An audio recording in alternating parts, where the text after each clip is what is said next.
Good evening. Hope everyone had a good day. I am going to go over the Greek alphabet real quick. Tomorrow, whenever I do another video, I will elaborate on it, give you kind of an overview of all the letters. So to start with, the Greek alphabet has 24 letters. There are 17 consonants and 7 vowels. The reason that there's 7 vowels, like English, it has A, E, I, O, and U, except they're named different, of course. But it has 2 E's, eta and epsilon, and 2 O's, omicron and omega. So that's what's different than the English and the Greek as far as your vowels are concerned. As far as your consonants are concerned, there's quite a bit of difference. If you will notice, the Greek will follow along with the English in word or letter order for a while, and then it'll veer off, and then it'll go back and kind of follow along with the English, and then it'll veer off again and kind of go back and forth. And once I put those on the board, you will understand what I'm talking about. So, having said that, let's get started. I'm going to do your vowels in red, and then your consonants in blue, and then another thing that I want to mention too, there is rough and smooth breathing marks in the Greek. The rough breathing mark represents an H sound, and the smooth breathing mark means that there is not an H. Every word that begins with a vowel will have either a rough or smooth breathing mark, indicating the presence of an H or the absence of an H sound. So, and the row, which is the RH, it will have a rough breathing because it has a H. So the letter row is kind of a RH sound. So whenever I go through that, we'll kind of explain it. And as far as there being 2 letters for the letter sigma, which is the S, there is a sigma form that can be used anywhere in a word except for the last letter. There is a final sigma that can only be used as a last letter of a word. So you will have, for instance, let me do this, because I told you I was did all the English words in Greek letters, so I would get real familiar with the letters. So for instance, if I did I'm going to do the word kiss in Greek letters, but it will be an English word, of course, kiss. So this is kappa, this is iota, and this form of S can be used anywhere in a word. This form of your sigma, I should have said sigma instead of S, I hope you can see that okay, can be used only as the last letter of a word. I may have to change the lighting in here so it won't reflect on my board. Just a second, please.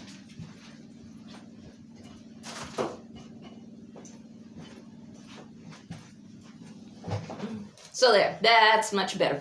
So this would have a kappa, iota, a sigma, and a sigma. This sigma can be used anywhere in a word. This one is your final sigma, which can only be used as the last letter of a word. It's just kind of like a C with a curve in it. And your other sigma is just kind of like an O with a little tail or whatever on it. So that's as far as there being a 2 forms of your sigma. Okay, so you have 2 forms of your sigma, which is your S. You have 2 forms of O, which is omicron and omega, your short and your long. Your short is omicron as in hot. Your omega is in long as in omega. And 2 forms of your E. Your epsilon is short as in pet. Your eta, which actually makes a long A sound as in they, T-H-E-Y. That E in they actually makes a long A sound. So you have your epsilon and your eta as your 2 E's, your forms of your short and your long E. You have your omicron and your omega, your long and your short O. And then you have two forms of sigma, which one form can be used anywhere in a word, except for the last letter. The other form, your final sigma, can only be used as the last letter. You have your rough and smooth breathing marks. Any word that starts with a vowel will have either a rough or smooth breathing mark. That rough breathing mark, which I will show you later, or go into that later, but your rough breathing mark will indicate that there is an H sound in that word. Your smooth breathing mark will indicate that there's no H sound in that word. So that's a little bit on the alphabet. So bear with me. It's really not as complex as it sounds. It's really fun and it really gets easy. And now you wonder why I said that I wanted to spend a lot of time on the alphabet. Now you know why. Because it can, whenever you get into your diphthongs and your iota subscripts and your rough and smooth breathings and your accents and your parsing, it can really throw you off, and that's why I put it together where just learn the letters, learn how to write the letters in Greek, or learn how to do the Greek letters with English word is really the best advice that I can give to get those letters, the sound of the letters down pat, and whenever you say the letters, say them out loud. Go someplace where you can actually say it out loud. If people think you're talking to yourself, it's okay, because we do talk to ourselves a lot of times. At least I do. But anyway, so here we go. And like I said, there's a lot to the alphabet, so I'm gonna go through it. Maybe it may seem rather quickly, but then tomorrow, or whenever I do my next video, which will be sometime tomorrow, I will elaborate on each letter and kind of go in more detail. I just don't want to give you too much at one time, because you'll say, it is all Greek to me and it's going to stay that way. Well, no, it's not. It's really simple. So let's get started. So like I said, I am going to do the vowels in red, the consonants in blue. So here we go. So the first letter, of course, is alpha. Oh, and it's not alpha. And you can write it like this, and my pen's not wanting to do well with me. But anyway, some people go like this, like half of this. You can go like this. Whatever you're comfortable with. It just kind of looks like a regular A. That is alpha. Okay, and I need to do that and start all over so we have a clean board. So we have your alpha, which is your first letter, and it's a smaller letter. And then we have your beta, which is the B as in boy. Alpha is A like in father. Alpha, beta, and then we have gamma, which is your G. Gamma. It's always going to be hard as in God. Never a soft G. Remember I told you. No soft G sound, no J in the Greek, okay? Alpha, beta, gamma, and then we have delta, which is kind of a larger letter. And it's kind of like a 3/4 of a figure 8, and it's probably crooked, but that's okay. So alpha, beta, gamma, delta, and then we have epsilon, which is your short E. Epsilon, and it's kind of like, some people just do write their E's like that, so it's kind of like a backwards 3, if you will. Okay, alpha, beta, gamma, delta, epsilon, and then we have one letter that I kind of really like to write, zeta. So we have zeta, and it's kind of like a C, and then it comes and it curves back. Zeta. Zeta. Some people pronounce it, I go with the Raspian, that's what I was taught. Some people pronounce it as Z and zipper, some as a D, Z like it adds, he adds the numbers. So it really kind of just depends. You get to it, you'll get to know really how it's used in a sentence, and the words is really how you get the correct pronunciation. So, alpha, beta, gamma, delta, epsilon, zeta.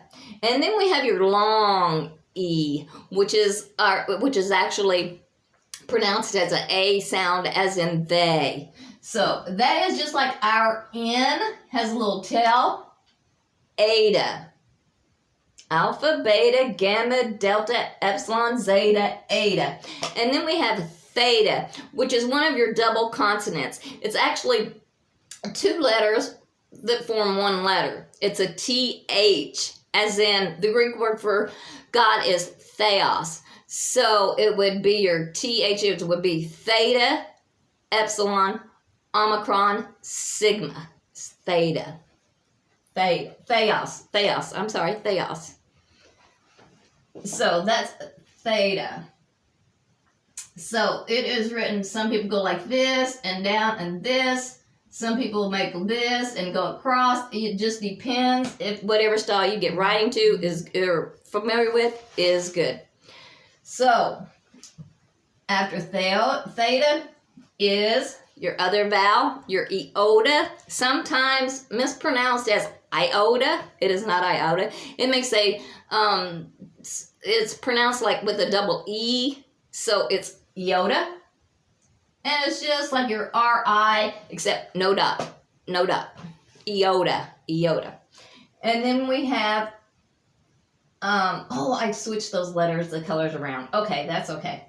Iota, so we'll go back to this. And then we have kappa, which is a small K, kappa. And there is no C in the Greek, so kappa is the only hard C that there is, which is your K sound, which is really what it should be, kappa. So this should really be, let me see, eta,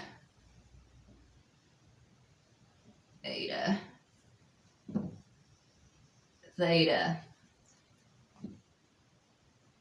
iota. Okay? Iota. Kappa. And then we have lambda, which is the L. It's a big letter. Go down and you come like this. Lambda, which is L. And then we have mu, which is like an M and it comes back down. And that is M. Mu. Mu. Some professors mention mu. Okay? And then we have the N, which actually looks like our V. And whenever you're reading or whenever you begin reading Greek, you can actually get those two confused. So kind of mu. So it's just like our V, but except it's got kind of a little curve on it. Mu.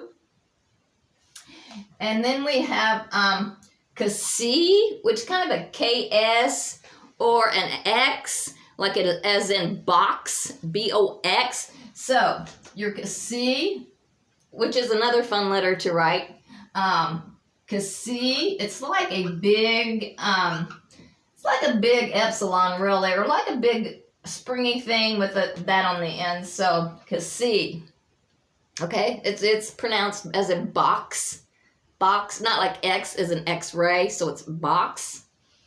So we have Kasi, and then we have your short O, which is just like our O, just like the English O, omicron. Short O as in hot. And then we have P, which if you've taken algebra, most of us have, is pronounced pi, but is in the Greek it is P. And it is written like this. And it is, a lot of you will probably be familiar with that. So it's P. And then we have rho, which I was telling you about the RH, but it can vary. Once you get to reading, like I said, you'll want to pronounce some kind of without the H, but just like with the R. So anyway, it looks just like our English P. So it's rho. You can write it like that. You can make it like this, but it's like our P, but this is actually R. So it's rho. And then we have our sigma, which I told you there are two forms of sigma, and that is our S. We have this form, that can be used anywhere in a word except for the last letter. And then we have our final S, which is, like I said, is like a C, and then it just comes back and curves. And that's your final sigma. And that can only be used as the last letter of a word, your final sigma. This could be used anywhere. This can be only used as a last letter. This not. Sigma. And then we have tau, which is our T. It's kind of like a little iota with a top on it. Tau. So that's just like in Tom. Tau. So that's a T. Then we have upsilon, which is a U, and it really just looks like an English U. So we have upsilon.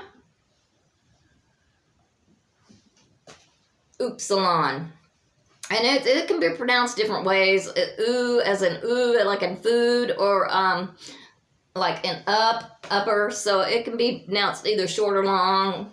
So upsilon. And then we have upsilon.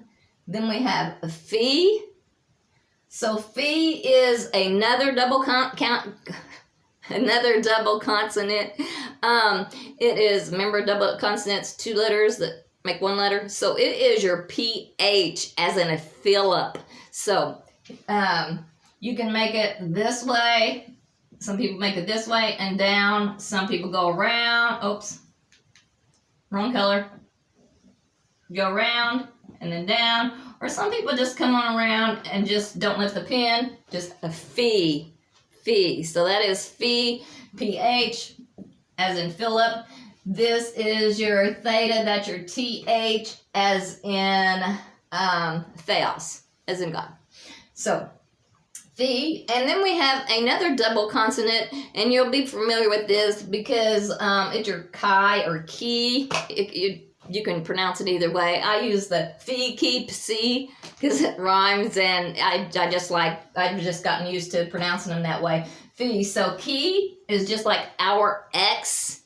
So it's ki, and it's actually pronounced CH, as in Christ. So that's why that was why you can see that in Christmas, because that actually did stand for Christ. Back when we were getting murdered and all that stuff, they would use that symbol. And then we have a psi, which is also another double consonant. And it's kind of like your upsilon, and with a line down it. And it makes like a PS sound, like the English word lips. So it'd be psi. So you have phi, ki, psi. These are double consonants. Phi, ki, psi. PH, CH, PS. And then we have the last of your vowels, which you all probably know, your alpha and your omega. And your omega is a long O, like in the word omega. And there we have your Greek alphabet. So let's go through it real quickly. And like I said, tomorrow I will elaborate on it, give you a bunch more detail, go into your rough and your smooth breathing marks, your diphthongs, your iota subscripts, rough and smooth breathing, I might have said that. But anyway, so we got alpha, beta, gamma, delta, epsilon, zeta, eta, theta, iota, kappa, lambda, mu, nu, Xi, omicron, pi, rho, 2 sigmas. Sigma can be used anywhere except for the last letter. This one can only be used as the last letter. Sigma, tau, upsilon, phi, ki, psi, omega. So there you have. I hope that was a lot of info, I know. But I hope you enjoyed it. And like I said, tomorrow I will kind of try to have things a little bit straighter and a little bit in order, but I just love this. I just enjoy it so much. It's really interesting, and there's a lot of information up there that I need to get out. So be blessed, and I will have a great rest of your evening, and I will talk to you later, and thanks for watching. I appreciate you guys. God bless you all.